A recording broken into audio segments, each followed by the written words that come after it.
An unsolicited call from Stanford Healthcare turned into a medical billing mess. Her trying to do a nice thing turned into this nightmare.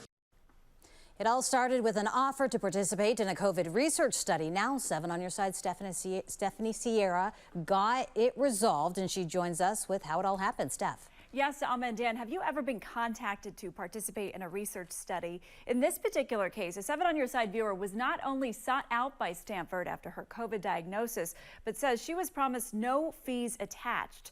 Then came a years-long billing battle. My heart was just breaking. I mean, it's a good chunk of money. Maria Fraboni's daughter contracted COVID in 2022, shortly after testing positive at a local clinic. She got a call from Stanford Healthcare's transfusion center. Calling in regards to a referral we received for possible treatment. Fraboni says Stanford was conducting a COVID research study that supposedly aims to reduce COVID symptoms, adverse side effects, and long-term risks. Her daughter says she was told it involved 3 transfusions, but would be free, so she agreed to participate.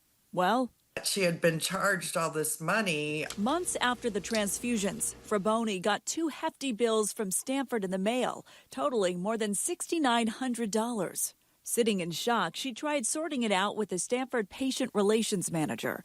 She was told, "Our reviews indicate the left balance as the patient responsibility due to the deductible." I was like, that's just not right. You know, they contacted you. More importantly, the email also points out the COVID treatment, based on state law at the time, should be 100% covered by the health plan. She did confirm it should have been free. She told me my daughter should file the claim with Cigna. So she did. Fraboni says the paperwork was submitted to Cigna twice, but got nowhere. Then she says for weeks she dealt with back and forth emails and unanswered calls, just trying to get this money back. So I couldn't get a live person. It's just frustrating. Stanford Healthcare told 7 on your side, "Our patient relations team is working with the patient." Fraboni's daughter says the collection company told her if she paid immediately, the bill would be reduced.